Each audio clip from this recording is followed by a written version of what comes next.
Hello, we are live. Tamashii, say hi. Yes, we are live. Hello there. General Kenobi. Sorry, I had to. Why did you drag me back from the pits of hell to here? Because I have an announcement to make. I know, this is crazy, but Shadow look the at me. Hedgehog's a bitch-ass motherfucker? No, that's my other announcement.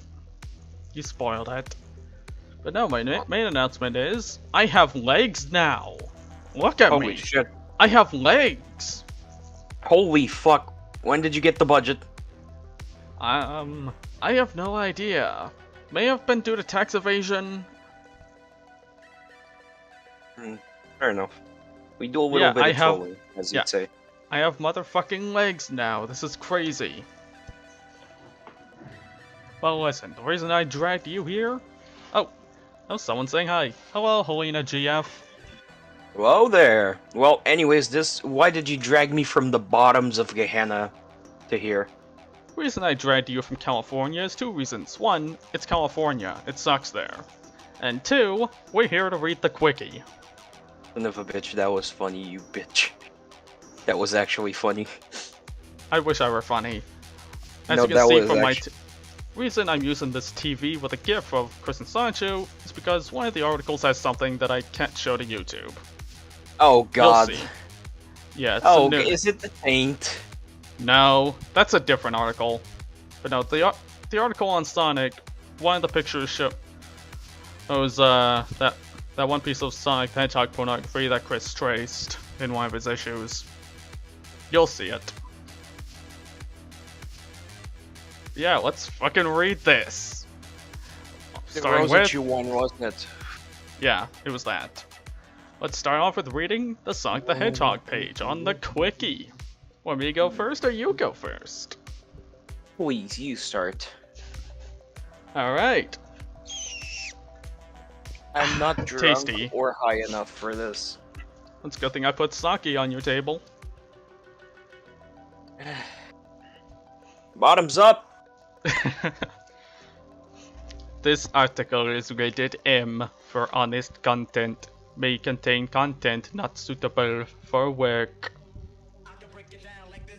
I looked up to Sonic the Hedgehog as my lifelong hero because he's not only quick in the feet, also hands. Kristen Weston Chandler. Also, you do the Chris voice way better than me. No, I don't. Oh, as well, read this thing here on the side. Sonic character, Sonic. Gender, male. Length, 3'3", 100 cm. Weight, 77 pounds, 35 kilograms. 100 cm? 100, that's 1 meter tall. He is the size of a Minecraft block. Wait, Sonic really that short? Yeah, Minecraft blocks are 1 meter by 1 meter. Huh. So 3'3" is really fucking short. Why'd that one human in Sonic 06 fuck him again? Oh god. Anyway, yeah. Species, hedgehog, arm color blue. Yes! I love how they put that there to spite him. I love it. We blarmed your comic. Thank you, Quickie. Very cool. Thanks, Kanye. Very cool. Thank you, Kanye. Very cool. Sonic the Hedgehog is a blue-armed fictional character that was created by Sega in order to serve as their main mascot, replacing Alex Kidd. I have no idea who that is. Do you know? Neither do I, and I'm the old game person. Like, I do have some knowledge on old school stuff, just not that much. As well as to compete against Nintendo's Mario. He was also one of the primary characters from which the much beloved comic book hero Sonichu draws inspiration. Sure. Ah, yes. Inspiration. AKA ripping everything off. I was more original than this when I was fucking 8. Yeah. Then again, Christian has the mind of a 3-year-old. But with a, well, on at least on one side of his head, because the other side is, well, the literal motherfucker side. We finished? 3-year-old on meth.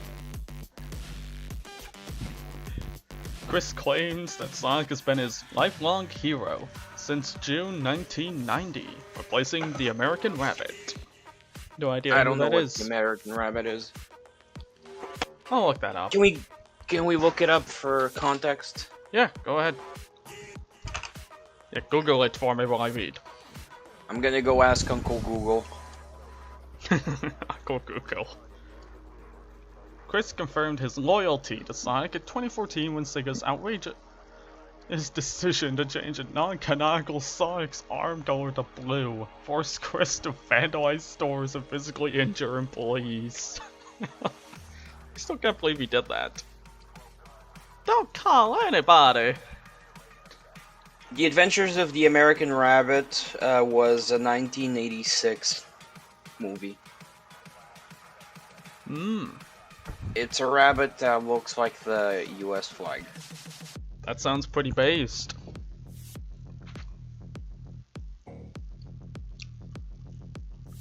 Contents. History. Notable multimedia. References to Chris. Role in the comics. Plagiarism. Gallery. See also. References. External links.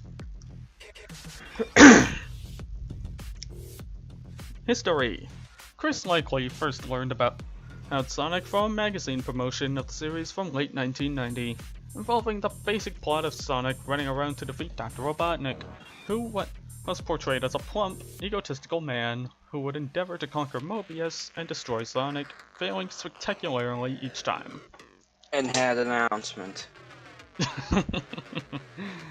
That's Shadow the Hedgehog pissed on his wife. He took Quilly dick out and he pissed on my fucking wife.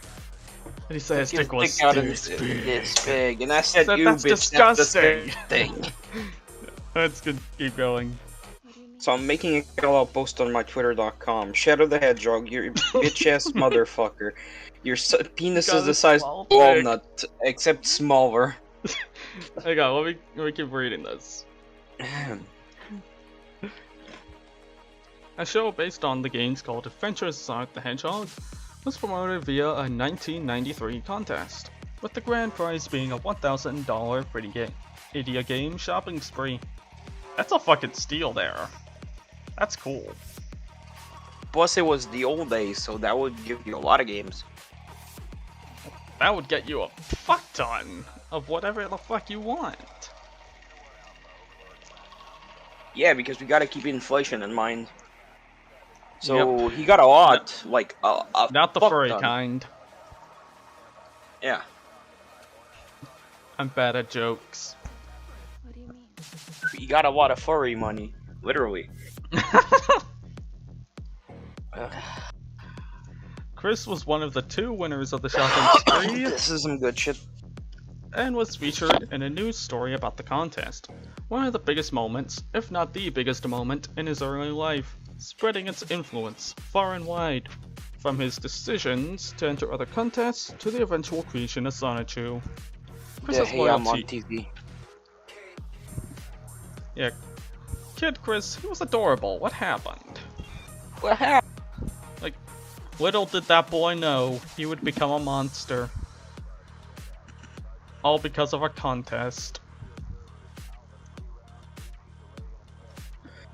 I'd go back in time and stop Mr. Chandler from ever talking to Barb. Yes. Mr. Chandler, don't talk to that Barb lady. She's bad news. She's bad news bears.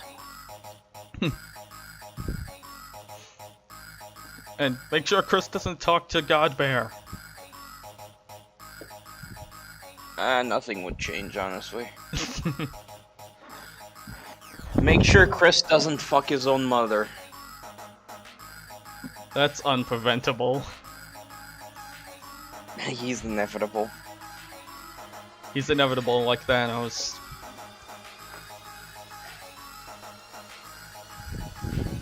Chris's loyalty was so strong that he was visibly upset when told by bullies that Sonic was dead. Or gay. Why do you think Tails doesn't appear in his comics? Oh yeah, the whole Tails is gay thing. All because some bullies were fucking around. But to be honest, Tails is better off not being in the Sonic 2 comics. Yeah, he's a pure boy. Yeah, leave him be.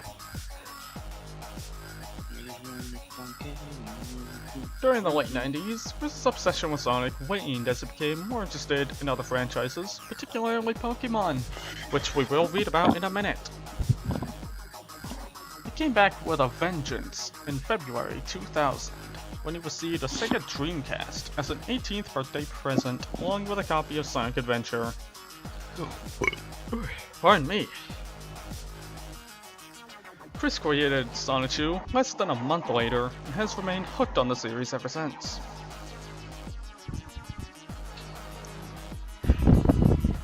Chris has shown relatively little attention to the title character of Sonic's rival franchise, Super Mario, which is curious considering his militant hatred for the Hexbox in favor of the PlayStation.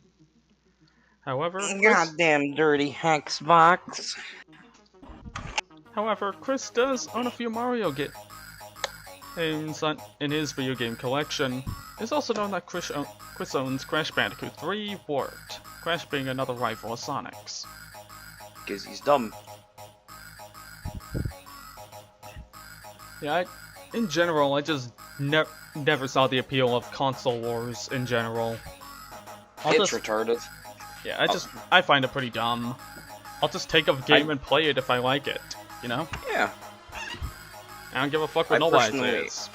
I personally like the PlayStation because that's what my father had, and that's what I grew up with.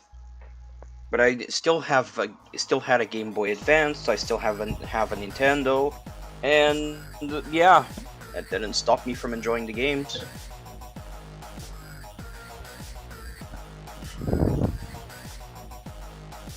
In a video released in July 2016, Chris indirectly and somewhat though not 100% incorrectly, acknowledges that the later Sonic the Hedgehog games are poorly received.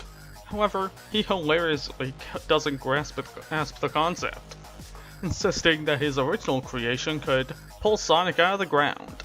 No, he'd bury it deeper in the ground along with the dead horse. He'd coom on it deeper. He'd put it deeper in the ground where the dead horse is buried. Yep. 2019 sees a live-action Sonic movie, and a grade V spurga from Chris seems certain, although it remains to be seen if it will involve public protest or violence. That part might be a little outdated. Chris has said even the crew of the Sonic the Hedgehog 29. Hang on, I gotta do it in the voice. Even the crew of the Sonic the Hedgehog 2019 movie admit they purposely want to mess this up, and yes, the two elephants in this film are this famous interpretation of Sonic himself. The wrong shoes and the blue arms. The real Sonic himself and I are seriously not amused. He even stated himself he is beyond ashamed and embarrassed of this movie. And all of the lack of appreciation for the original source materials.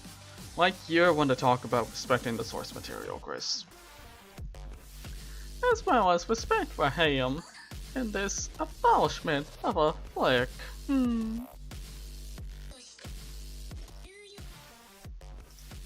This is not very PogChamp, just saying. Fine. I guess you are my little PogChamp. Come here. That's it. You have lost spleen privileges. No, not my lean! You've lost the lean privileges. No! Give me back my lean! No, it's mine now. I am evil. Now that he believes himself to be in direct contact with pink-armed Sonic, where will Chris stop? He claims he will boycott it, but will not repeat his errors of the Sonic Boom era. Well, I guess that he got somewhat of an improvement. You can read this next part. Let me... well... CBT time. CBT, aka Cock and Baldur. I sent you the links, you should be on them. So, Sonic Boom. No. No, scroll down on the Sonic the Hedgehog Quickie and you'll find notable multimedia. Yeah, start there. Sonic comics are almost as numerous as the games themselves, actually. Pumped out at a whim for a buck. They even made a series specific for each region of the world. The one Chris is familiar with was the one published by Archie Comics, published in, obviously, America. Chris has hinted and mentioned that he is familiar with the comic series, and the layout of this comics tend to replicate the style of each Archie Sonic cover, which, yeah, it's kind of ironic. I've never read the Archie comics, though I thought about reading them. I heard they're pretty good. Yeah, they are. Rednax calling Chris Prime Chan in the comic may be a reference to the character Scourge the Hedgehog, an evil version of Sonic from another dimension. Sonic is referred to as Sonic Prime when dealing with interdimensional storylines. Chris has also been known to trace images from early specials of the comics, Super Sonic vs. Hyper Knuckles, for the basics of some of his fight scenes. In one of the early shots, entitled Sonichu 25 Years Later, takes its name from 2004 arc called Mobius 25 Years Later. Whether he still reads the comics now or not is unknown. I doubt he's kept up with them.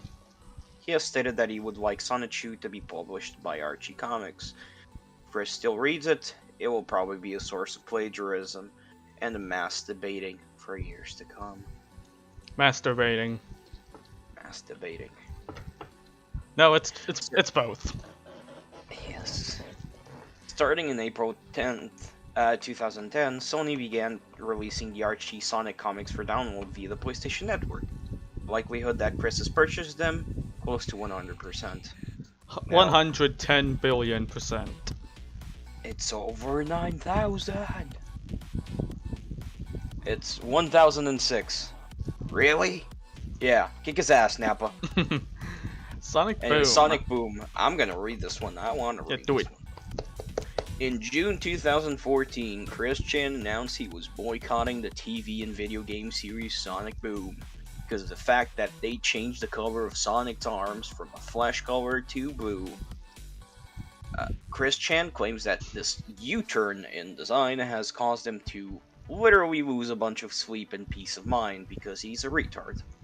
This was later enforced in October when he posted 2 photos of himself holding up a Sonic doll with a grim face.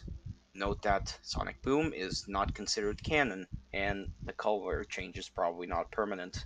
Furthermore, the fact that Chris focuses exclusively on Sonic's blue arms instead of any other changes made to the character's designs raises a lot of questions.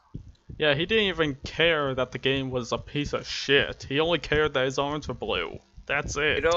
It is also worth mentioning that even Chris's White Knights, including William Elliott Waterman, criticizes him for overreacting instead of defending him. Discouragement evidently only fanned the flames, however. Chris's anger towards the game was only worsened and ended up getting him in deep trouble. Oh boy. Oh boy. Oh boy. Oh boy. On 17th November 2014, in a post to the Facebook group Keep Sonic Original, Chris revealed that his tarred rage extended into getting into a dispute with several Blue Arm promoters, the security Jane Cop and manager at the Charlottesville Target. The focus of Chris's debate was sensorily overloading the Blue Arms and how Target stores should not stock games based on popular demand, but instead based on Chris Chan's whims and requests. Although Chris claims that the discussion ended peacefully, he still went to encourage the people to keep Sonic original, to help the noble cause by harassing the two Jane cops involved in sending the Sonic Boom stock back into manufacturers, as if mall security had any influence over that. Chris's rage fulminated when, on December 26th, he went to his local GameStop, which he was banned from, to vandalize Sonic Boom store merchandise, maced an employee on his way out, and got arrested for breaking 3 laws in a single day. Whoa. And for years, this would be the thing he would be most well known for until the motherfucker saga. Don't call anyone. Don't call anyone. Don't call anybody. This would be the thing he'd be most well known for until the jail saga. Sonic Forces. 2017 video game with the ability to create customized Sonic characters. Chris purchased 3 copies of the game, each with different consoles. Why? Like, I enjoy it and all, but I'm not gonna go and purchase 3 copies at the same time. Why the fuck would you do that, you? I don't get Chris. I don't understand Chris. Sonic World fan game. Chris became interested in the fan game, which allows modded characters, in October 2020 that used a fan-made mod of Sonichu, recording sound bites for the characters both from Andrew-chan, Bozachu, and Chris-chan Sonichu. Oh, I gotta turn on the full screen thing for this. Hold up. The people need to see this. The Sega employees actually acknowledging Sonichu, yeah. Sega acknowledges Sonichu. On the 13th of January, 2012. Is it actually?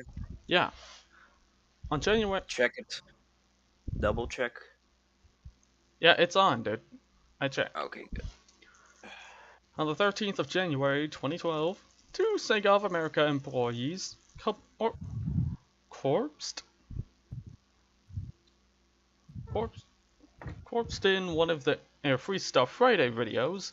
I won't talk about the supersonic plush they were giving away, and the female employee called it Sonichu. Jumped to 350 in the linked video. That was pretty funny. I can really get to that part. Yeah. Next up? I don't know if you invited these, so. This is on its own. Sonichu? Our licensing group gives us stuff to give away. Oh, I love that. That was great. It's just casually called it Sonichu. Oh, Sonichu. Wait, no.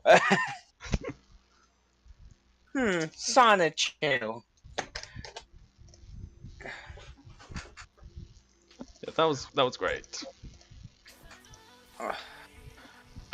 Chris saw the video and commented, and he then filed it under a YouTube playlist called Trolling Stupid.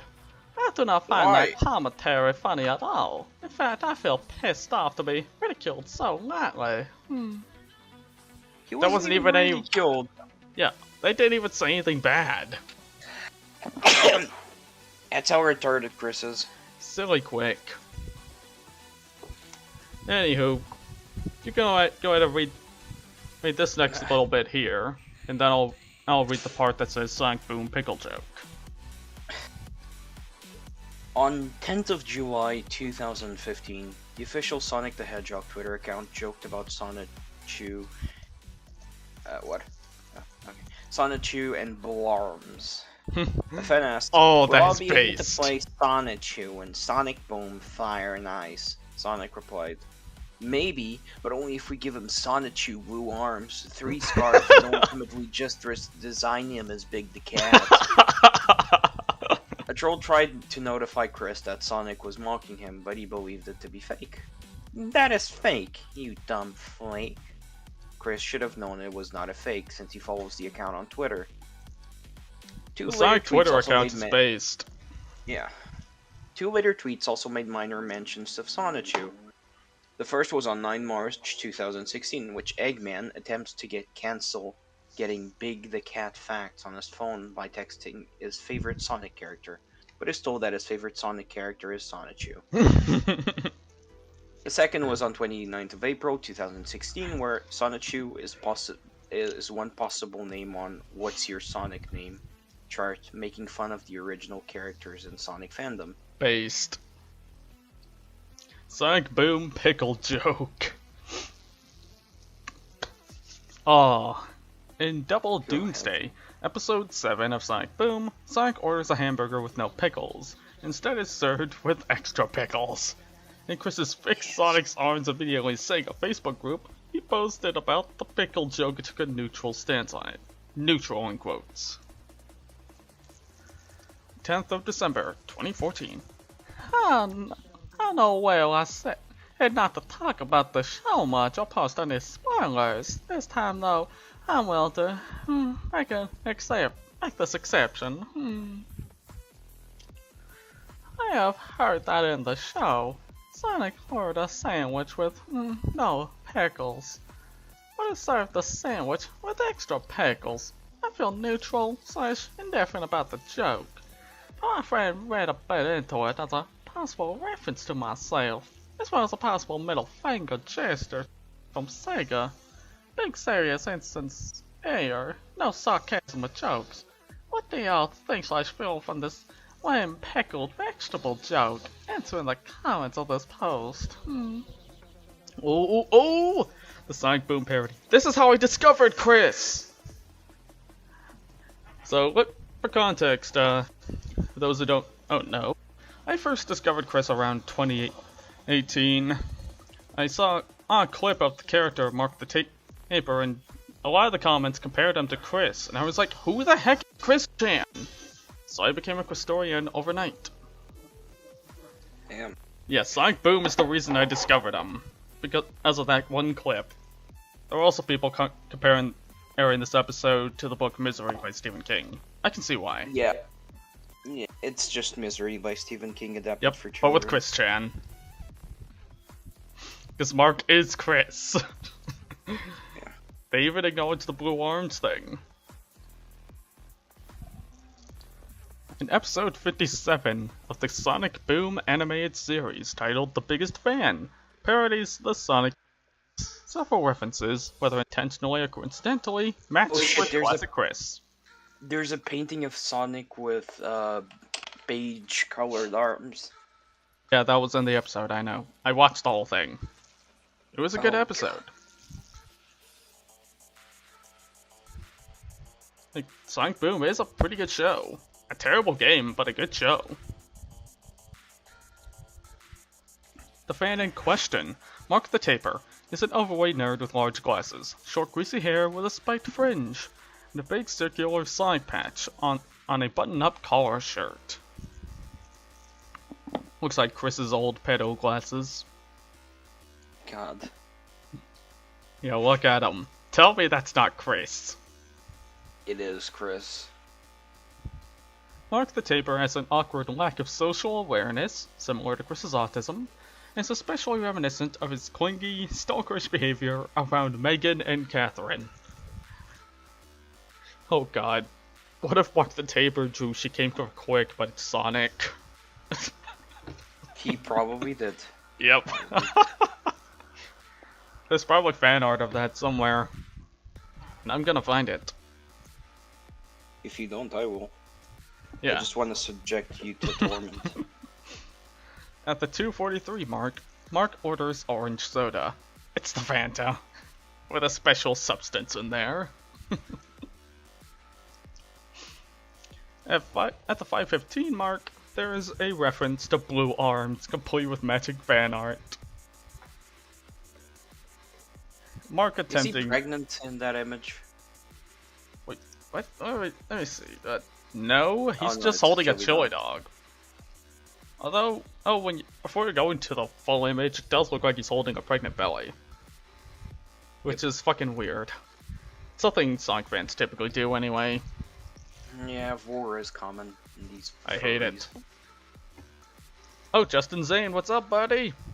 Oh, Justin Zane. Yeah, we're talking about Chris Chan. I hope you enjoyed it, dude.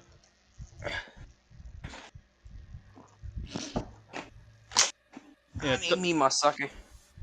my boy Justin discovered Chris when the whole bar bussy thing started popping up on Twitter. Yeah, he discovered him the hard way. Yeah, there's so much history behind this man before the bar bussy incident. I feel bad for people who have to be subjected to this. I don't. I'm a Based. monster. I need to file a report to the base department. Do it. Mark attempting vehicular manslaughter on Sonic, like Chris did with Michael Snyder. Oh Chill. God. So does that mean Mark called Sonic a Jew? Collectible plates are mentioned. Possibly made of Crayola model magic clay. Don't forget the acrylic paint. Yeah, those kinds of collectible plates are apparently not food safe. I did not know that. What's the point of them then? I don't know. I guess some people like hanging up plates for decoration. Sonic has a Tails hat placed on him at one point, making him look like he has big yellow ears. Okay, I can kind of see it. Got a little Sonichu. You just try to make Sanichu. What's funny is that the Tails hat is very good quality, but Mark's Sonic hat that he puts on looks fucking terrible. It's pretty funny, actually. Does Tail have his own merchandise? Maybe? I don't know. Question mark? I mean, considering what Sonic and friends do on a daily basis, it wouldn't be too much of a shock if they did have merch.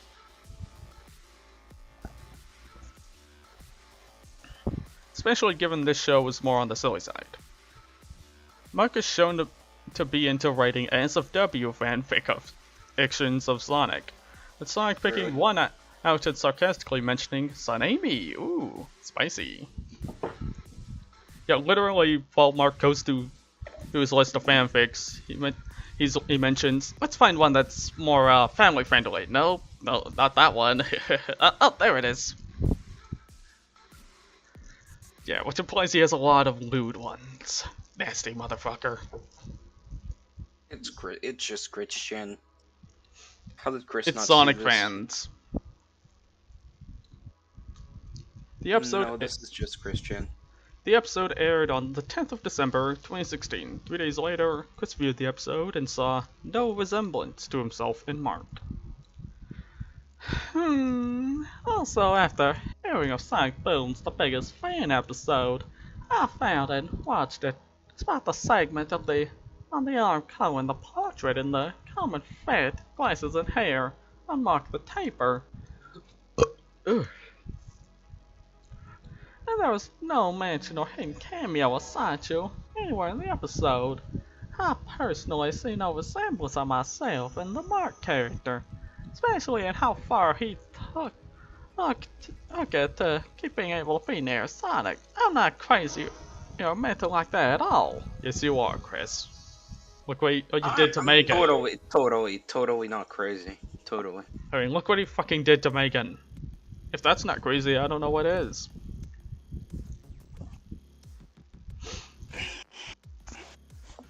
Not to mention his obsession with all the trolls. Something I mentioned to my cousin is that I personally felt like if Chris had just ignored the trolls, there'd be far less damage done to his own mental health. Like, there could have been far less sagas if Chris ignored them. All of them.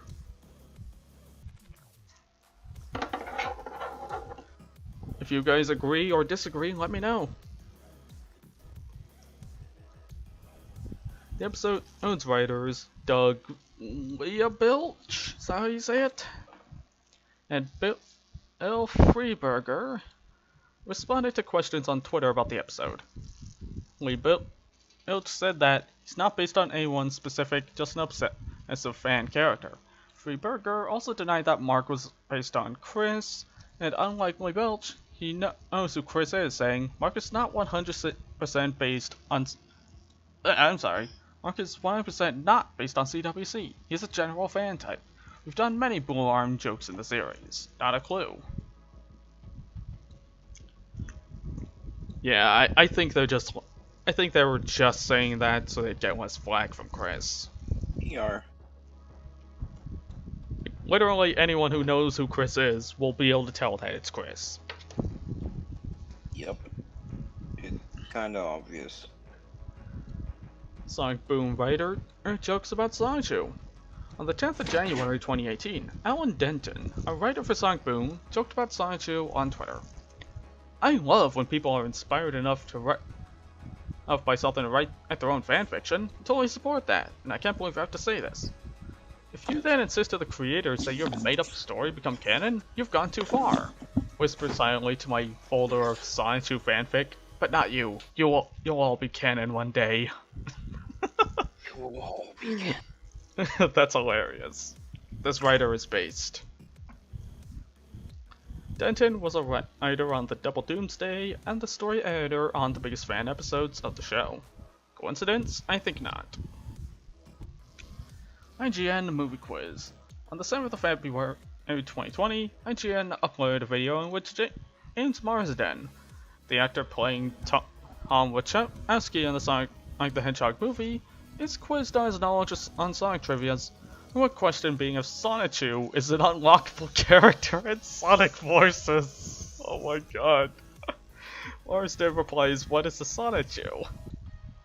They actually reference Sonichu! Oh my goodness.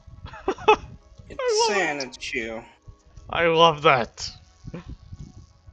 Okay, you can read this next part.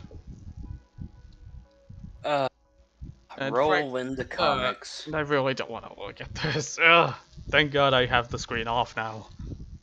Okay, let me boot it up because I was watching you're about- this shit for you. Okay, let me do the funky, fresh beats thing. Yeah, you're gonna have to read this next part. You're gonna have to look, because I don't wanna. You sent me the Pokemon one, and... Yep, get okay, here it back is, on the Sonic the Hedgehog one. So... Start off with Roll in the Comics. Oh boy. Oh boy. Oh boy. Roll in the comics. Sonic first appears in Sonichu Zero as a Super Sonic, battling Perfect Chaos. In Station Square, whilst battling him, a Pikachu comes to fight Perfect Chaos and is kissed by Sonic. The power of the Chaos Emeralds mutates said Pikachu into Sonichu, who then defeats Perfect Chaos. He's an abomination. I'm an abomination, father. Father, what the hell have you done to me, father?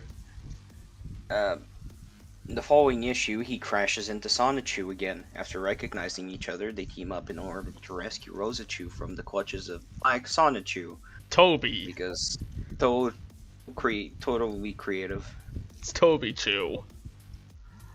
Yes, I'm stealing that joke from Dylan Thomas's reading of Sonichu.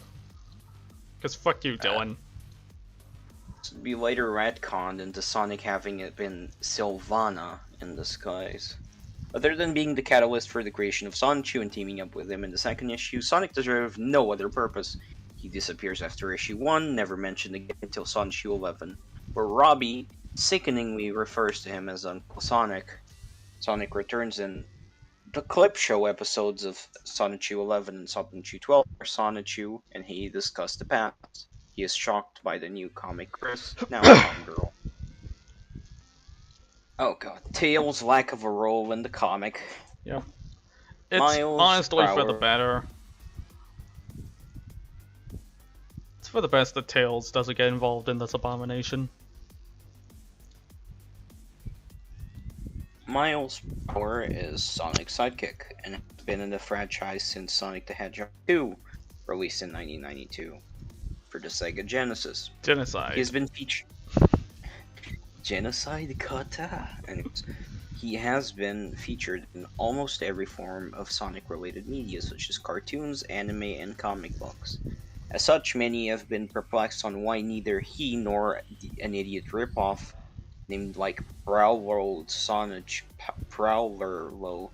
Sonichu has had the role in Sonichu. An orange character who is probably meant to be Tails can be seen in the background of a scrapbook drawing of Sonic and Sonichu. He is also briefly featured in a fan comic, Pain the Halo made and Chris added to Sonichu 10. No other than that, neither Tails nor a recolor of him appear in the Sonichu universe. Chris has refused to include Tails in his comic, despite ripping off Knuckles and Shadow, and featuring an Autobot named Prowler. Contrary to what some believe, it's not likely Tails was omitted because of all the rumors made by 13-year-olds on GameFAQs and Newgrounds that Sonic and Tails were a gay couple. Chris just said that, "I just did not feel for a need for a Tails-like character in the stories. I disagree with all the rumors against Tails. If you read the Sonic Hedgehog comic book series from Archie Comics, Tails gets a girlfriend." He later claims that he did not feel it appropriate for Tails to be in my comic. Despite this, Chris did create two Tails-like Pokemon named Eveils and Suprion, an evolution of the former, though they only appeared on the Wall of Originals. Oh yeah, I remember finding out about Eveils from the Wall of Originals, and I ended up making a Hero Forge character for him. Yeah. I may even try to draw Eveils myself, because that sounds like an adorable combination. Just gotta have it not be in the hands of Chris. Continuing,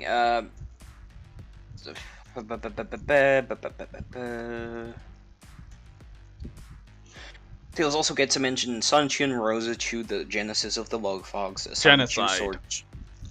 Genesis of the Logfogs, a Sonichu short genocide cutter, a Sonichu short story which predates the comics. While it might be the closest a Sonichu character has ever come to ripping off Tails, while there's nothing alike in their looks or personalities, while it does state in Sonichu 3 that he can use his Tails as a propeller, an ability also shared by Tails. Need another sip. Now this comes the part that you didn't want to read because I really don't want to see the kind of shit drawn by Chris. Like don't allow people like Chris to draw porn. Just don't. Especially he drew if her feet. Especially if they're gonna do tracing. He didn't even he just traced the boots, and even then, poorly. What the fuck is wrong with him? This is an abomination. Yeah, I've noticed in the comics he draws the Sonic character's feet as looking like flipper feet, like in Sonic X. It's weird. They look like penises. Oh god, they do! Ugh. They look like penises. I'm sorry, they just do. No ifs, ands, or buts about it. Ugh. Amy Rose is a Sonic character created in 1993, making her first appearance in the game Sonic CD. She serves the self-proclaimed love interest of Sonic the Hedgehog. In fleshing out the world of Sonichu, Chris quickly ripped off the character to serve as Sonichu's girlfriend, Rosachu. While Chris at least made an effort to disguise Sonichu's source material by recoloring him, Rosachu is indistinguishable from Amy Rose. Like Amy Rose, Rosachu has green eyes, pink fur, with the spines on her head arranged to resemble a bob haircut. Both wear red boots and dresses, with Rosachu having a blue trim in a slightly different pattern to Amy's white trim. Yeah, that Visually, whole blue stripe thing on the dress is just weird. Yeah, pink and blue don't go along together. The Most only of the obvious time. distinction between the two is the Raichu tail. Tired, my Rosachu dude? has. Nah. And the spines on the center of Amy's forehead, which Rosachu lacks. Should be noted, however, that Chris draws Amy. He fails to draw the forehead spines properly, resulting in an even closer resemblance. Major differences between Amy and Rosie. Amy never had spikes on her back. The clothes are different. Rosie's headband is white, not red. And Rosachoo has a modern girl kind of attitude. What, modern girl as in stay at home and cook the dishes? Yeah, he literally made her hobbies just a bunch of female stereotypes. Because Chris doesn't know how women work. And lucky for her, Sonichu rarely runs away from her charms. Of course, she has her electric type attacks to boot. Kristen Weston As Chandler damning himself with faint praise. Yeah. As Chris points out, the only real difference between Amy and Rosachoo in terms of characterization is that while Amy's crush on Sonic isn't reciprocated, Sonichu has been sucking face with Rosachoo and doing the horizontal mambo since the day they met. Obviously, this hardly makes a difference in their personality, if anything. It says more about the differences between Sonic and Sonichu, since they respond differently to affection. Since she's already made her romantic conquest, Rosachoo is free to pursue the life of a modern girl, which apparently means raping people's faces and producing terrifying amateur pornography. Oh, don't remind me of that chapter. As an epilogue of Sonichu/Sonic Team-Up, Rosachoo happens to meet Amy in Quickville Mall. With no hint of irony, the two remark about how similar they are and engage in a vapid conversation about shopping and relationships. And then the two images, they even think the same words. Even Chris is bored with this sexist gap fest. Anyways, you do Shadow. Yeah, this is the last part of the article. I've come to make an announcement. Hang Shadow on, the let me read Hedgehog's this. a bitch-ass motherfucker. We can He make the. pissed on my fucking wife. Wait, do you have That's a right. wife, Tamashii? He took out a squirrely headshot. Sorry, Eggman just paid me $5 for this. And Yeah, you can do it later. Hey, $5 is $5, you know. This is my show. This is my show, little demon. Yeah, but Eggman is paying me. I'll pay you $10. Shit. You have a deal. I wish I were funny. Shadow the Hedgehog, introduced in Shadow the Edgehog. Ow the Edge. Introduced in 2001 Sonic Adventure 2, Sonic the Hedgehog is an anti-hero version of Sonic the Hedgehog.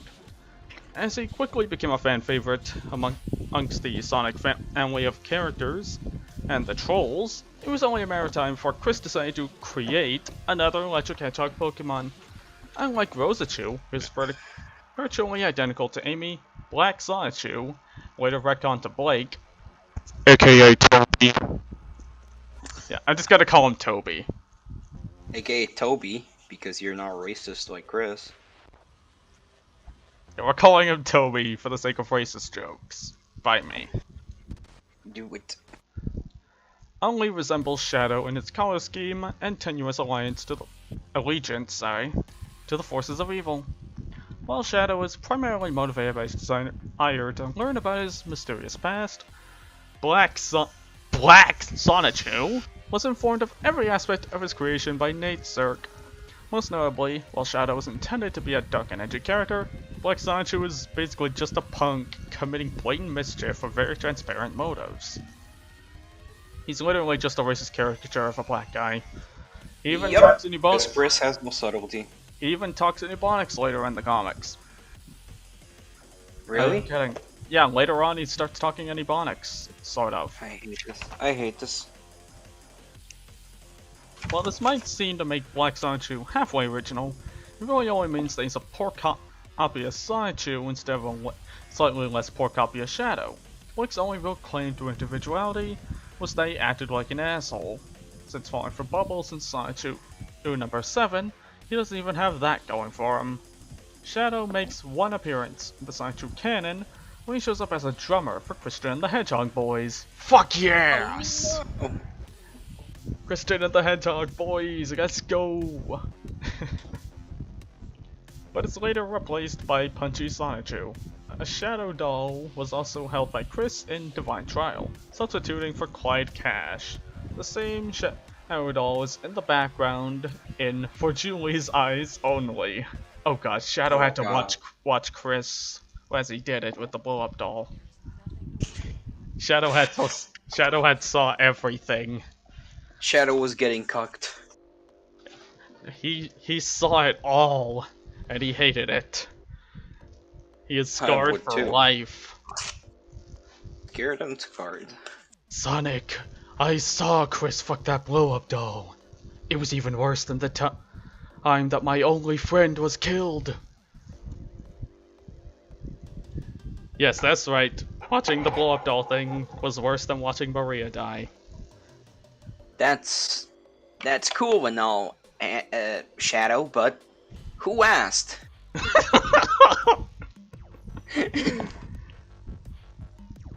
Chris claims that Shadow is currently living in C-197. Plagiarism. Yeah. To put it bluntly, Sonichu is a copyright infringement. Chris tries to work around this fact by claiming Sonichu as a parody of Sonic the Hedgehog. But Chris clearly does not understand what that word means, as Sonichu does not derive humor or provide commentary on the original franchise. Yeah, motherfucker doesn't know what parody means at all.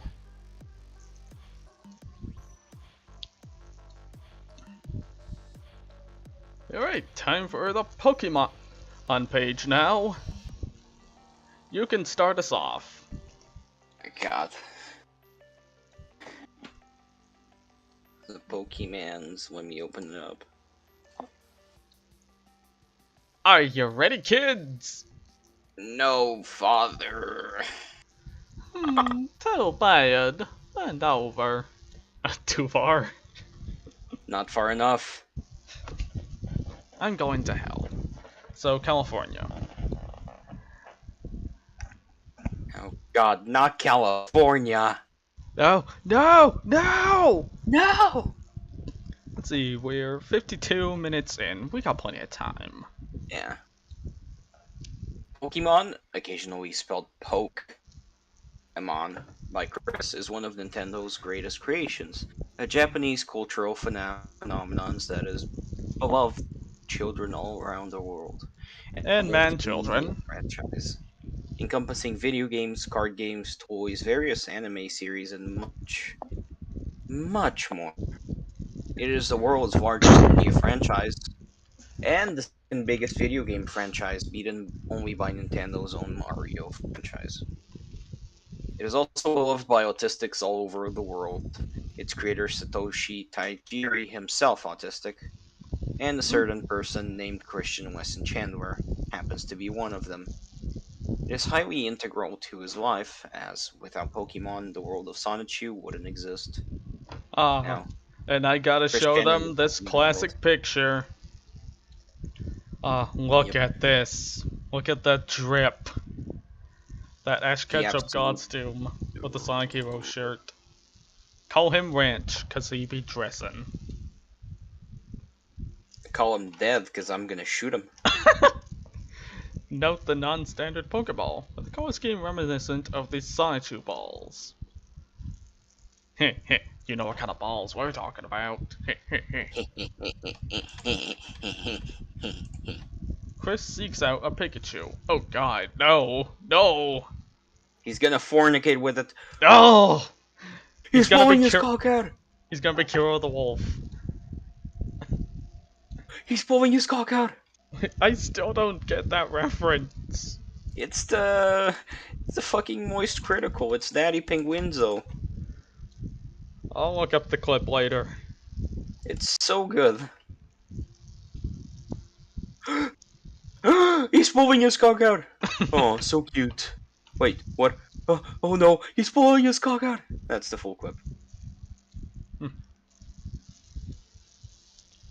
Anyway, let's start reading. You go first. No, you. I already read the introduction. You fuck. Content. Chris Chan in the Pokemon world. Pokemon characters in the Sonichu universe. Pokemon appearing within In the comics, Pikachu, Raichu, David the Dragonite, Daisy the Dragonite. I love how Kel named the Dragonite David. The most Fucking fucking David. boring ass name. Like, hey, I'm Dave the Dragon. Probably works at the grocery store. The bad dragon. Zapdos, Raikou, Venusaur, Scyther, Swampert, Boulder Dropping Whale, Mewtwo, Snorlax, Jigglypuff, miscellaneous water Pokemon, Blaffy, Sneasel, Tauros, Nidoking, Ditto, Voltorb, Sandslash, Blaziken, Meowth. Pokemon not appearing within the comics, plagiarism and Sonichu, memory cards, see also, and sources.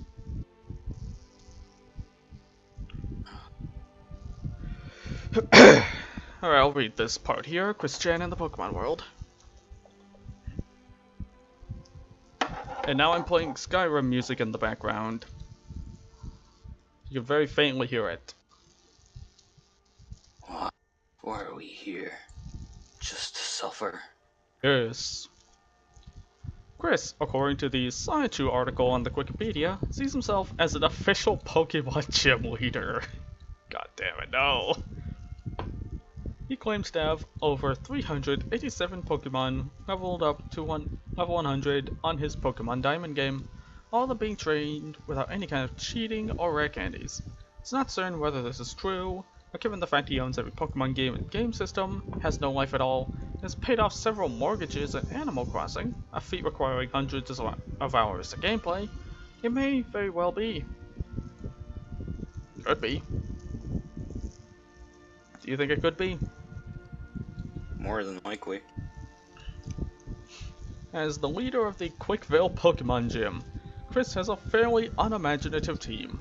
Sonichu himself, a recolored, not a real Pokemon. Inuyasha, a Blaziken. Oh, he named all his Pokemon. He named the Blaziken Inuyasha. What does Inuyasha have to do with a Blaziken? I don't know, maybe he just liked the name. He's a fucking sword doggo. He's a good boy. Inuyasha's fluffy and I want to pet him. Yes, so do I. I play as him all the time in Omnioji Arena. I love that fucking game. Never It's heard like of that. League of Legends. It's basically League of Legends, but not Absolute Cancer. League of Legends with weeb stuff? Yeah, and people don't judge you a lot. They just don't care if you, play the meta Like, or not. as much? Not even as much, they just aren't dicks. It's amazing. That sounds like a fucking miracle. It can't be true. It's a fucking miracle of nature, and I love it. That's why I played it instead of League of Legends. Greg, a Swampert. What a great name for a Greg. Swampert. It's Greg. He probably works at the gas station. Christina, a Sceptile. Funny thing is, Christina is my mom's first name. Oh, What a God. coincidence. Vanessa, a Gardevoir. Note that Gardevoir is seen as a sex symbol in Pokemon fan rings. I still don't know why, to be honest. It's just Because weird. it's one of the most humanoid-looking Pokemon. So that way, the You little people boys are can fucking jerk, weird. because that way they can jerk their peepees without feeling bad that they're jerking off to a animal, and they think it's only human, right? No, it's a plant. Stop fucking plants. What are you, a fucking hippie? Maybe they are hippies. Oh God. Bagoner, a Salamence. Like, how do you pronounce Vagoner. that? Bagoner? Begoner. Like, it's a fucking goner. It killed itself after finding out Chris owns it. Too far? Nope, not far enough. Chris has repeatedly listed his work as a Pokemon gym leader at Because the first form of Salamence is called Bagon. Oh, I get it. Okay, I'll give Chris some credit here. I get it. Chris has repeatedly listed as his work as a Pokemon gym leader at Books A Million and the Gameplays as an actual volunteer job in his resume and elsewhere, ignoring that he he was never paid, had no authority, and was actually closely monitored by the actual employees, at least for the latter store. Yeah, he lists that as actual volunteer work, which that's not how it works. It's not how it works, Chris. That's You not should how know. any of this works. Chris, in another episode of Chris Should Know Better, this whole shenanigans. Chris says, Here. hold on. Let's see, where was I? Oh yeah. Furthermore, he wasn't actually a real gym leader. He only acted as a substitute for when the regular gym leader wasn't at the game place. And even then, was rarely left in charge due to his short temper and not liking handling all the losses and wins, among other things. He would wind up being banned from the store for 2 weeks for an incident where he took out a box meant for only employees and actual gym leaders without permission. Totally responsible. For years, his main cosplay / outfit of choice was a Pokemon trainer outfit styled after Ash Ketchum, the lead character of the Pokemon anime. He wore this cosplay to the 2004 Anime Mid-Atlantic Convention, and donned it every week at the game place until around 2004. Chris has expressed the desire to make his house address 14 Branchline Court a Pokestop in the mobile game Pokemon Go. Imagine if that actually happened. It is. Wait, hold on. Wait, his house is officially a Pokestop. Yeah, after a bit it was. I did see this image where Google Maps labeled the place as a religious area or something like that. I wasn't sure if that was true. Too. Like, I figured it must have been photoshopped. It had to be. Nope. Christian did it. Pissed on the moon. Hang on, I gotta look this up myself.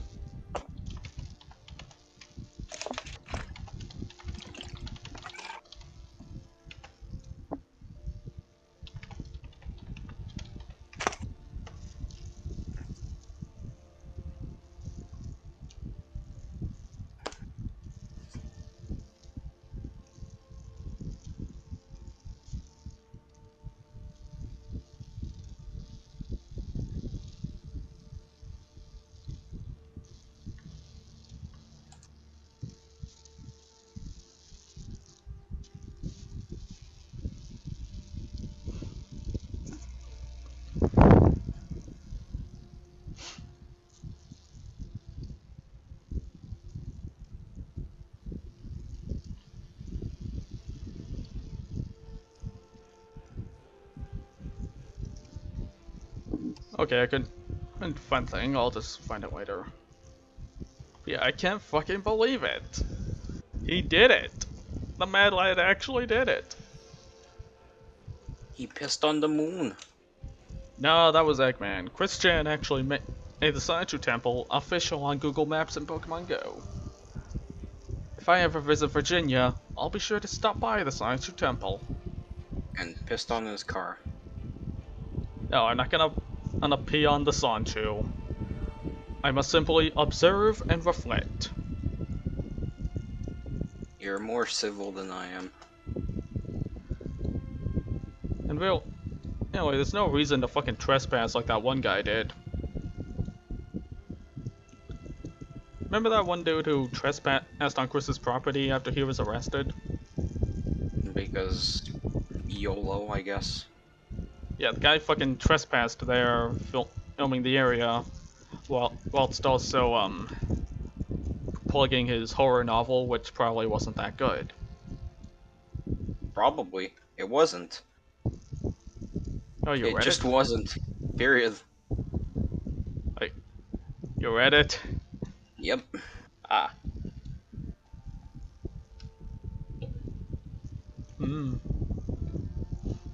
And of course, there was also that video of a couple weens knocking on the door or to ask Barb, "Hey, is Chris home?" I remember seeing that. I was like, dude, fuck off! Leave this lady alone! She's probably still traumatized. I feel bad for her. Like, imagine some idiots knocking on your door reminding you of the fact that your own son raped you. I could not handle that. Yep. Because apparently the internet has no scruples when it comes to this shit. Yeah, the weens kind of piss me off. That's one of the biggest rules on my server, don't be a ween. And you even got into some things with a fucking meme. You got into I already some discussion. Yeah, I already talked to you about that one guy who was kind of a ween. We prefer not to have those around. We don't do that around these parts. I just wish I had seen the signs sooner that the guy was an asshole, but I'm not going to talk about him here on stream. Okay, fair enough. No doxing. You're a respectable Yeah, man. I'm gonna talk about some of these here on Pokemon characters in the Sandshrew universe. Pikachu, transformed into Sandshrew in Sandshrew number 0. Despite the importance of Sandshrew lore, this is basically the only time a Pikachu appears or is mentioned in the comic. From this point on, it's all just shitty recolors of Chris's first shitty recolor. It's true. I don't even get why Pikachu is such an important Pokemon in general. Like, I do like Pikachu, but you'd think his evolved form would be just as popular, if not more so. You know?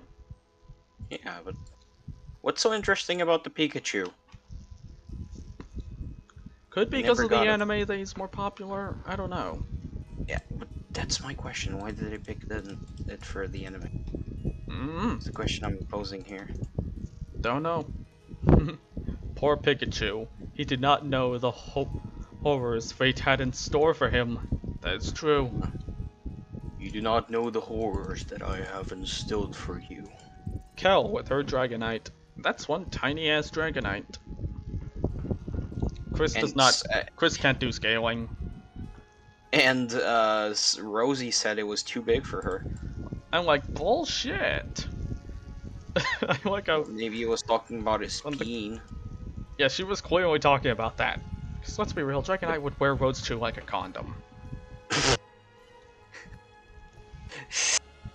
Hey, you know it's true. That's the worst part. That is, it's true.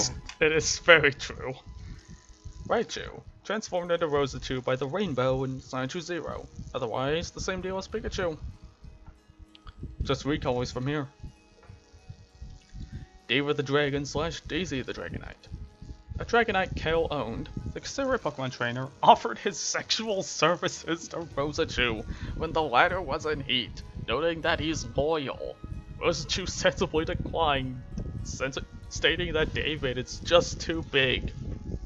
I forgot to mention the part where she also says, "I don't want him, you can have him." Implying God. Implying that she would let the dragon fuck Cal. Kel, stop fucking the Dragonite. Maybe Cal was a D&D bard all along. No. That'd be a hell of a twist, wouldn't it? She's a bard / ranger. Maybe just perverted. That is also. I mean, everyone's met regular human girls that take dragon dick on the daily. Why is there a site called Bad Dragon? Wait, what? That's a website. At second thought, I don't want to know. I don't want to know. Look at the Zapdos' face. It's been on Bad Dragon. Zapdos is not amused by Chris's faggotry. Zapdos looks like Big Bird in this picture. Look at him. Like, Big Bird has had enough of your shit. Yes. Oh, the narcissism. It shows Nate Zerk writing his Raikou that he inexplicably has.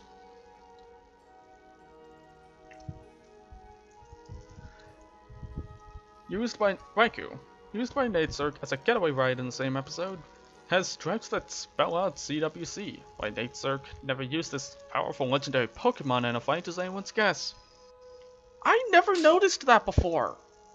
Have you ever noticed that? Because I haven't. Yeah, the stripes spell out look like CWC. Holy shit. How did I not notice that? Narcissism moment.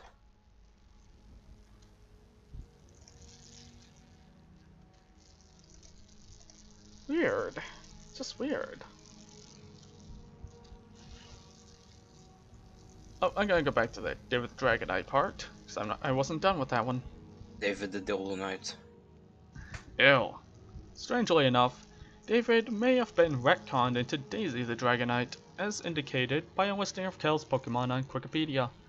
David, who appeared in issue 0, episodes 2 and 3, is not mentioned on the list, though Daisy is, and is the only Dragonite on the list. It would not be out of the question to think that Chris simply forgot about David's importance to the canon and retconned him into being a girl. Especially probably due to the fact that both names begin with the same letter. Kinda like Chris's dream sister. Remember that? Oh. He fucked his sister. Told you. I mean, he fucked his mom. And his wee doggy too. Oh god, I forgot I made that joke long ago on Rogue server. I miss you, Rogue. If you're watching this, hi. Hi. Send nudes. Shit, I'd allow it. Shit, I don't want it too. Why the fuck do you think I'm asking? Zapdos, an electric type Pokemon and one of the 3 legendary burbs. You'd think that something that's supposed to be a Pikachu would be no match for a Zapdos. Like at all. But apparently Nope. Sonichu was. Because power of stealth sure- insert. Surely, even with Sonic's combined power on him, he'd still have trouble with the Zapdos. You'd think. Fucking Mega Burb. Come on. Yeah, I'm positive that even Sonic would have had trouble fighting it. It's a fucking burb. Zapdos was matches used by burb. Zapdos was used by Nature to capture Rosachu and battle Sonichu in Quickville Mall. Although Sonichu was victorious, Nature obtained a sample of Sonichu's DNA, which he would later use in the creation of Black Sonichu. He made Sonichu come. Ew! God damn it! Ew! I love the captions on these. She has to put up with his retardation. Venusaur. That poor mother Venusaur. The Scyther who fathered Wild Sonichu, we think. Splash. The boulder dropping whale's lone appearance in the comic. Mewtwo was not pleased with Chris. Yeah, especially given he is forced into this polyamorous marriage. That's not what triage means. Like, what is triage? I've never heard of Triple that. edge. Huh? Triage. Like, what? Try. What does that mean? Triage. It's. Let me Google. Hey, Uncle Google, what the fuck is triage?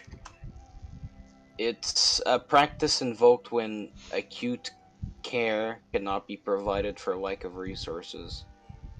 It's when you go to the doctor's office, they literally just go and check up on what's wrong, and they measure it to see what's wrong when they don't know what's wrong with you. Like fever, etc., they note that down before they send you to the actual doctor's office. It's the process of quickly examining sick or injured people.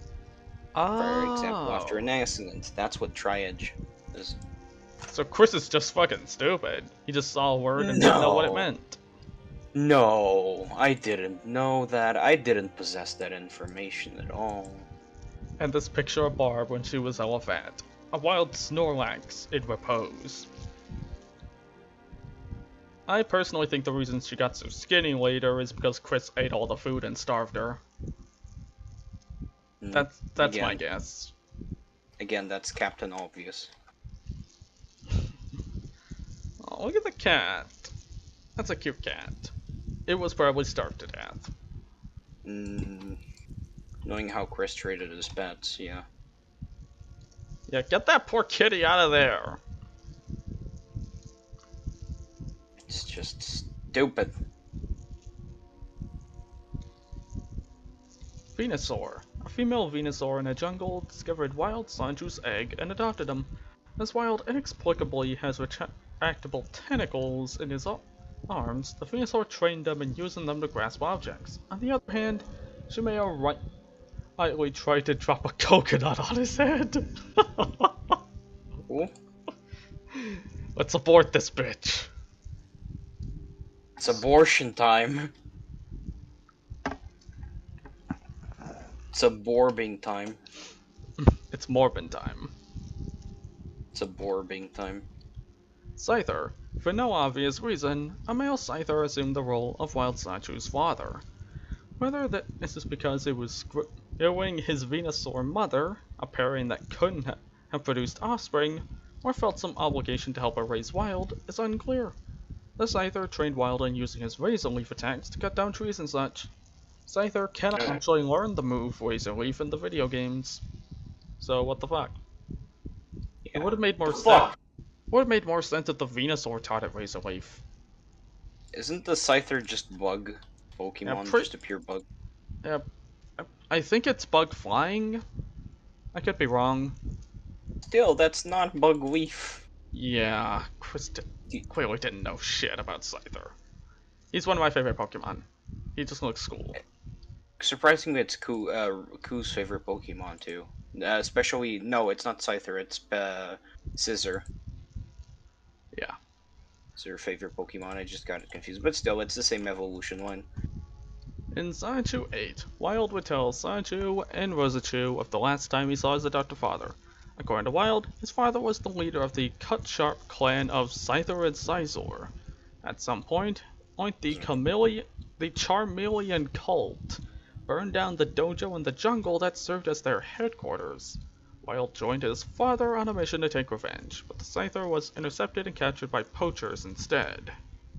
Well, that's actually pretty fucking dark. God damn. The fuck is this Diablo storyline bullshit?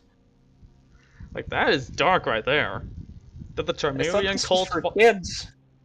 Like, did the Charmeleon cult follow the Lords of Hell too? They followed the Great Lord Lilith too?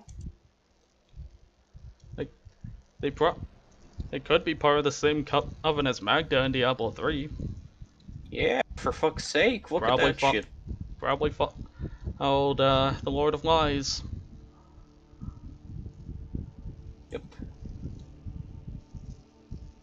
Yeah, fuck you, Magda. You killed Deckard Cain. I'm glad I kicked your ass. Why did you kill Deckard Cain? Why the fuck did he kill Deckard Cain? He's just an old man.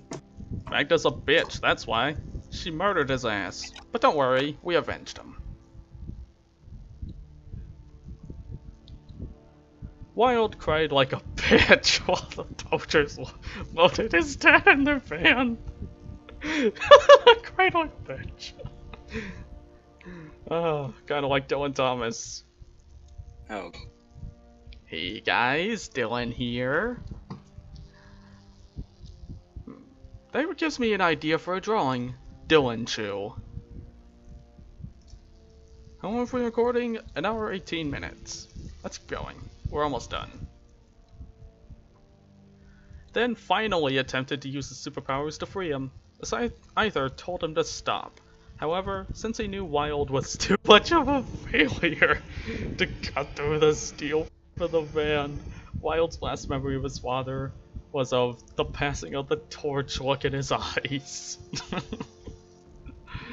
I love the ED levels of roasting here. So good. The Wikipedia article on Wild gives a slightly different version of the Scyther's capture. In this telling, Wild and his father were scanning the forest for predators, rather than trying to seek revenge on the Charmeleons. Why Charmeleons in particular? Did they have any Charmanders and Charizards in there too? Or just Charmeleons? I don't fucking know. I don't know why I'm asking these questions. This is Socatoan. Chris has weird lore. Chris has stupid lore. Stupid lore that could become cool in anyone else's hands. And you know what I mean? Still, yeah, but look at the Rose 2 comic. Yeah, that was amazing, but yeah, still. that shit was so cool. Maybe I'll do that in a future stream. I'm not touching Sonichu with a 10-foot hard man.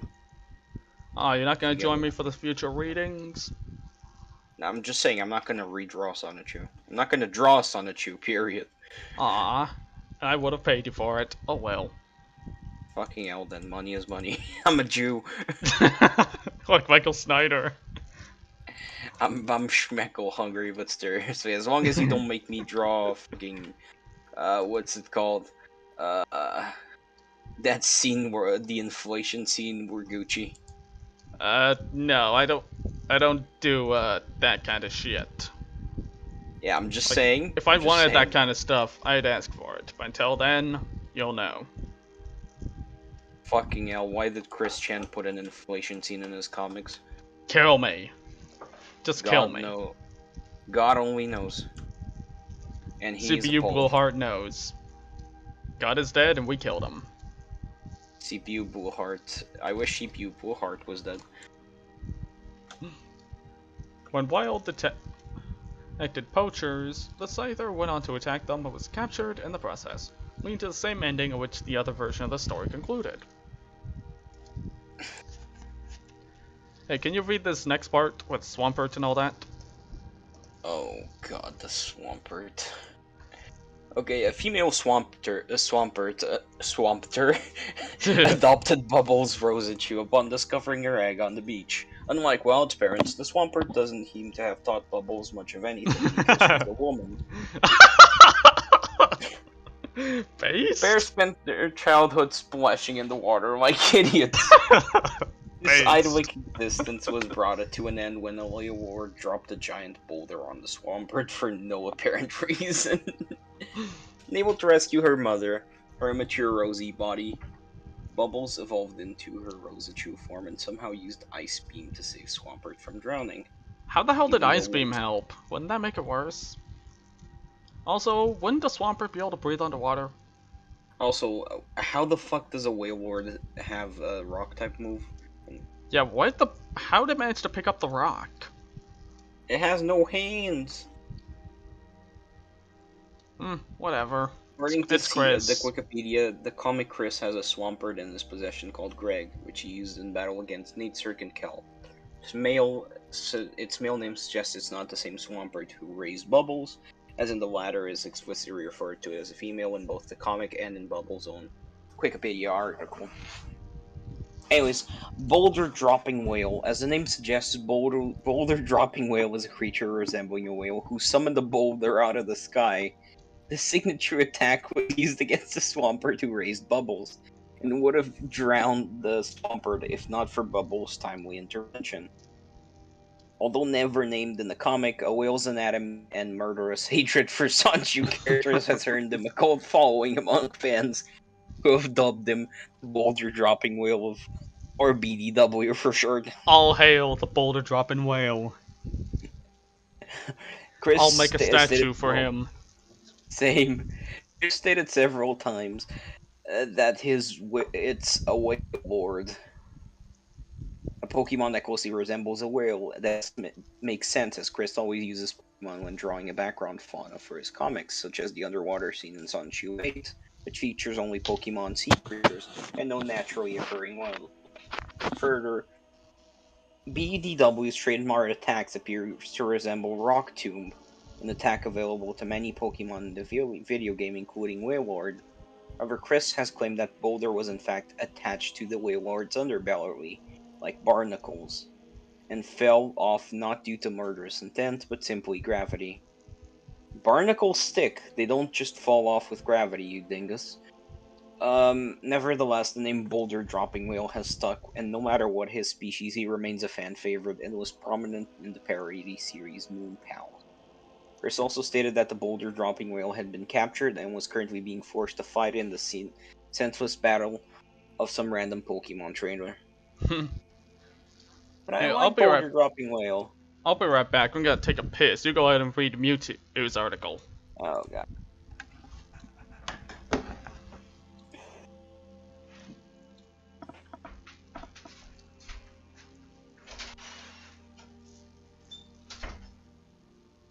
One second, guys. I'm just covering some shit here because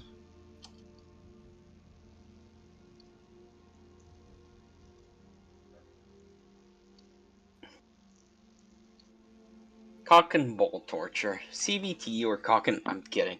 Okay, Mewtwo, a powerful reclusive co-Pokemon genetically engineered from the DNA of a rare Mew. Mewtwo escaped from his creator and briefly plotted to conquer the world in the first Pokemon feature film.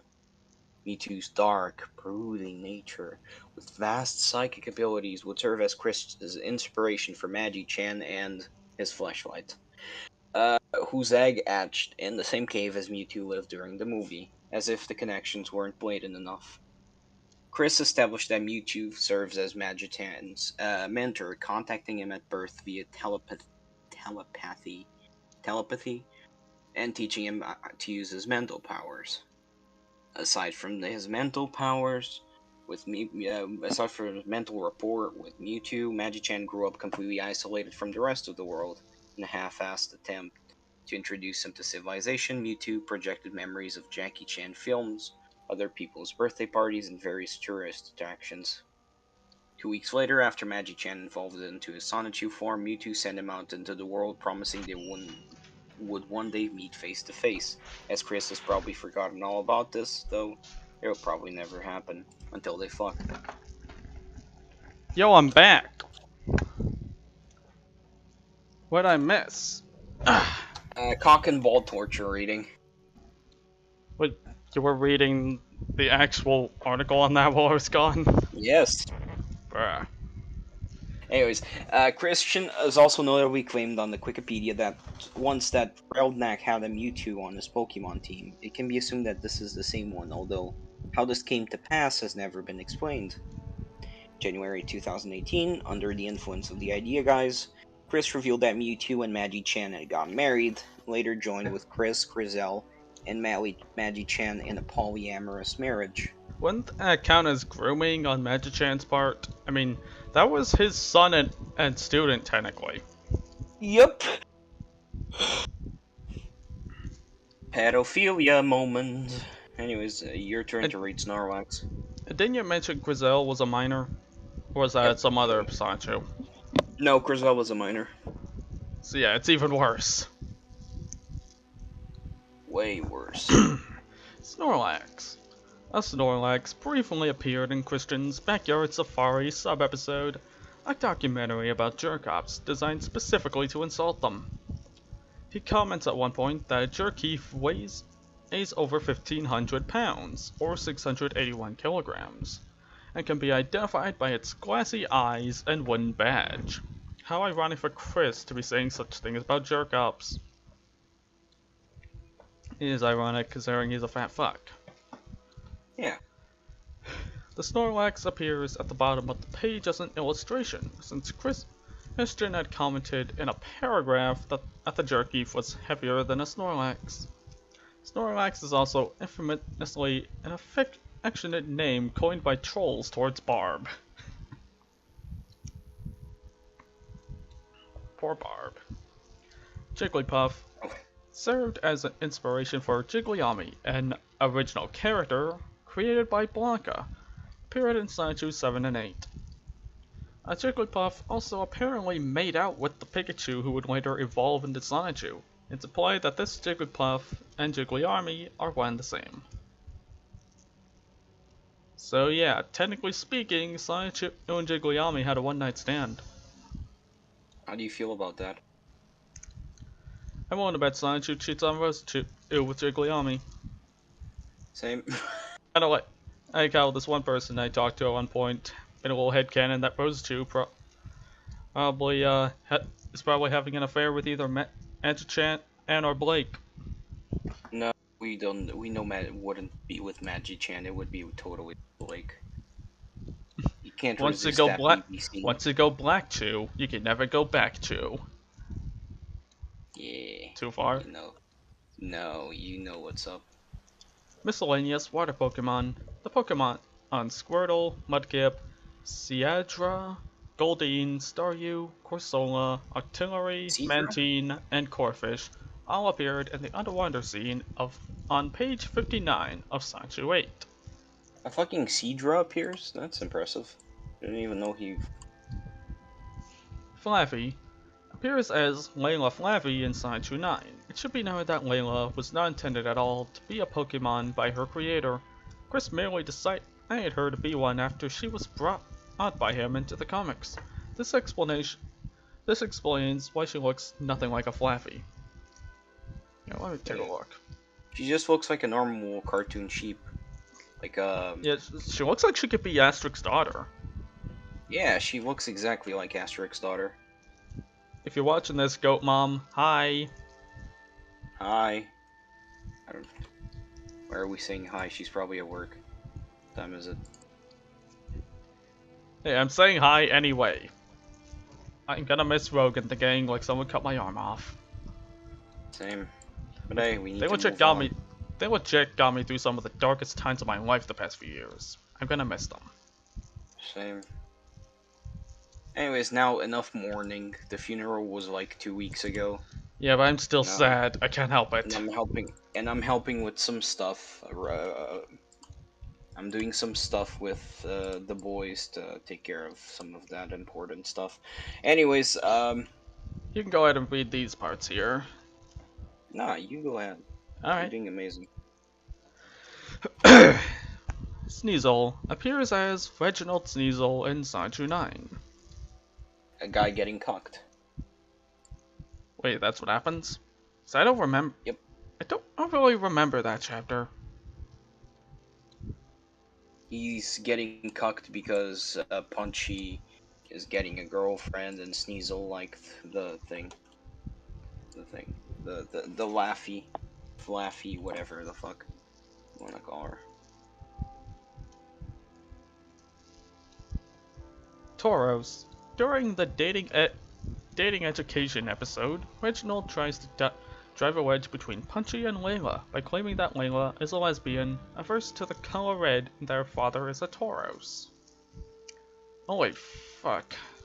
So a Tauros fucked a Flaffy. Shit, that's weird.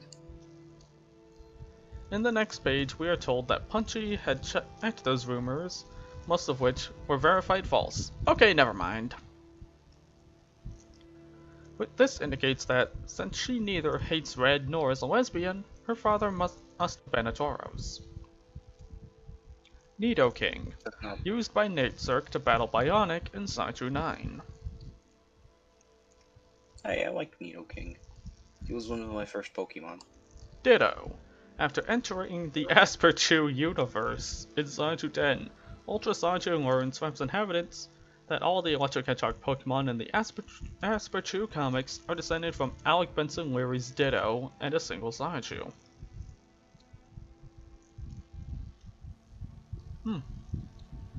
Voltorb, used by Alec Benson Leary to murder Simona Rosechew via explosion in Sanju 10. Only for that to get immediately fucking retconned. Because Chris Chan moment. Let's fucking go, baby. We love the Mets. You love to see it. Sandslash. Simona was raised by two Sandslashes after the egg from which he hatched landed in their cave. After Simona's death, the two Sandslashes are set by Magic-chan to have become involved in their granddaughter Sandy's training. The Sandslash scene with Sandy in Sanju 10 is probably one of them. Yep. Oh yeah, and the artist depiction shows that, yeah, Sandy Rosechew was fucking crazy.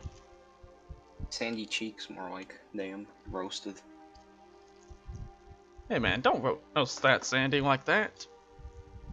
Bam. Boom. Roasted. Why do you think she's called Sandy Cheeks? He's fucking SpongeBob. Sandy Cheeks is a Yo, stripper. I don't need to know that, nasty motherfucker. Sandy Cheeks is a stripper name and there's nothing you can do about it. Stop! Blaziken. A Blaziken named Inuyasha is mentioned on the Wikipedia as one of the Pokemon in Chris's possession. It was used by Chris in his battles as a gym leader against Natesurk and Kel. It might also be the same Blaziken seen training with Sandy in Sanju 10. Marvy Blaziken is apparently also a Blaziken despite looking nothing like one and having the ability to talk.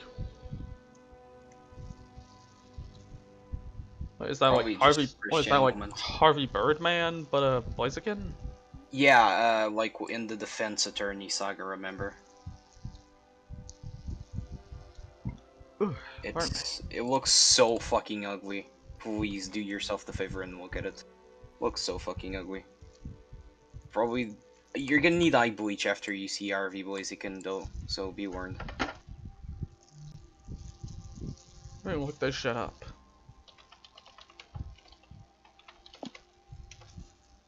Go to the quickie. Yeah, I'm looking at it right now via Google. Uncle Google. Oh, how you were useful. Yeah, that thing is just silly. Silly. Terrifyingly stupid and ugly. Like, I do see a somewhat resemblance to Blaziken, though not much. I'm surprised he made him more human than Pokemon. Like, I would've figured he'd make him try to look like a Mobian as well. But nope, this one looks very human. A what? What? What did you say? A what? A Mobian? Yeah. Why? What's that? You know, what Sonic and the others are.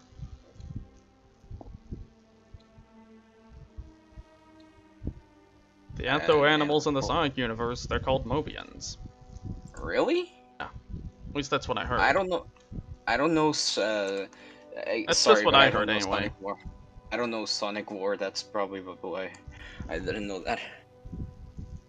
I'm just saying, I'm surprised he didn't make Harvey Blaziken look more like the Sonic style.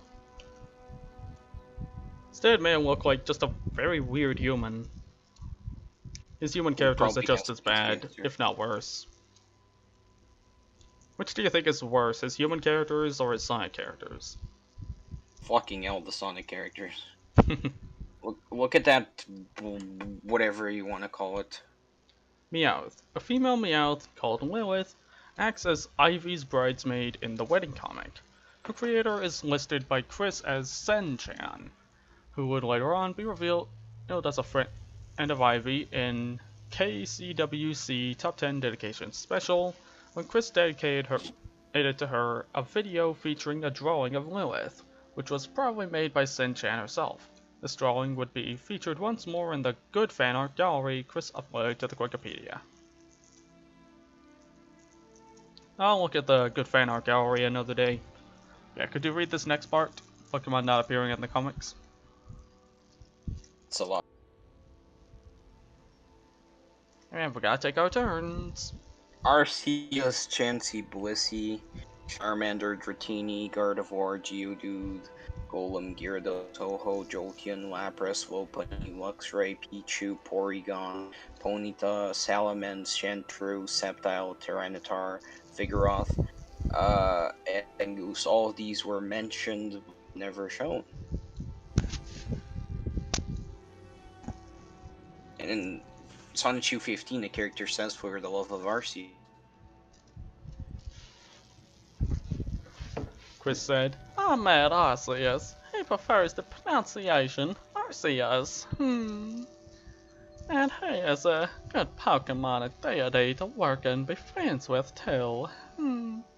Chris claimed in 2022 that Arceus, the first, main one, was manifested from a piece of a manual.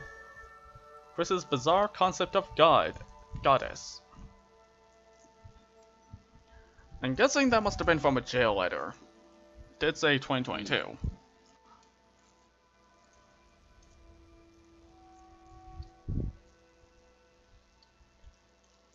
In a future video, I may reread all the jail letters. Do it. Until then, plagiarism in Sideshow. Despite the fact that Chris primarily uses Pokemon in his series, not only is he not above using the characters, he's also not above using various ideas from the series. Amongst those include Sonic 3. Flame the Sunbird says he could use pants. This is ripped from the Pokemon 2000 movie, when the Pokemon Slowking, freezing due to weather changes, wishes for a pair of pants to keep himself warm. Never watched that movie. I don't remember that movie. It's been so long since I watched any of the Pokemon movies. It's Detective Pikachu, I think. Oh, I saw Detective Pikachu, like, not that long ago. It was actually pretty good. Despite not being a Pokemon, Flame uses Pokemon Attack Drill Peck in his one notable appearance. Speculation abounds, but it could be that Chris assumes that Pokemon rules apply to all intelligent mystical animals, the way anyone with a guitar can pull off solo specials from Brutal Legends. I've gotta play Brutal Legend. I gotta play it.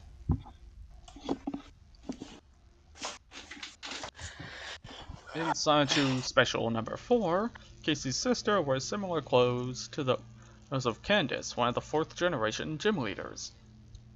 In the biography for Rosachoo, it is mentioned that Kel ended up getting the Pichu who to become Rosachoo because she missed out on getting Bulbasaur, Charmander, and Squirtle. This is a ripoff of how Ash Ketchum got Pikachu, except for the fact that Ash and Pikachu didn't hit it off until Pikachu saw how far Ash would go to protect it. Yeah, Pikachu was a dick in the beginning. Yep. But you can't really blame him. If some stupid kid tried to make you fight other creatures, I think you'd mess him up too. I mean, that's what I do. Pikachu somehow wouldn't go in his balls.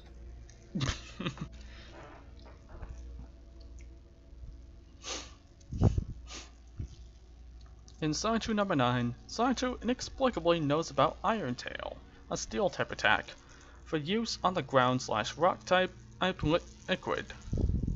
Steel is super effective against rock. This is stolen again from Pikachu, who learned the same move so the writers could let Ash battle Roxanne and other rock types without breaking the rules of the game. The difference is that leading up to the battle, an episode was spent to show Pikachu learning the move. It is to be noted that in the video games, Pikachu is able to learn this move through the use of an item. That's pretty cool. Human characters from the Pokemon franchise have also been plagiarized into Sonichu. The most prominent example is Giovanni, the leader of Team Rocket, who serves as the main villain in Sonichu 1.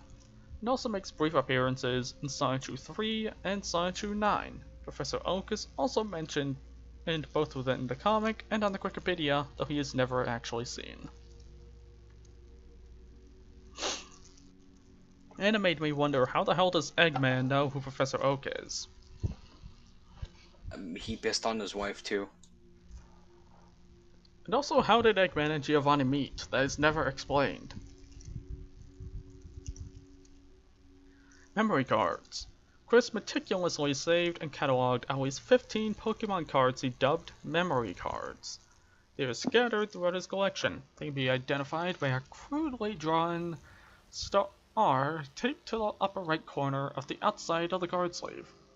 Behind the card is the same card stock with the custom quick back they used to print his card from the wall of originals, on which it titled the card, gave a brief reason why the card means so much to him, and numbered the card for the set.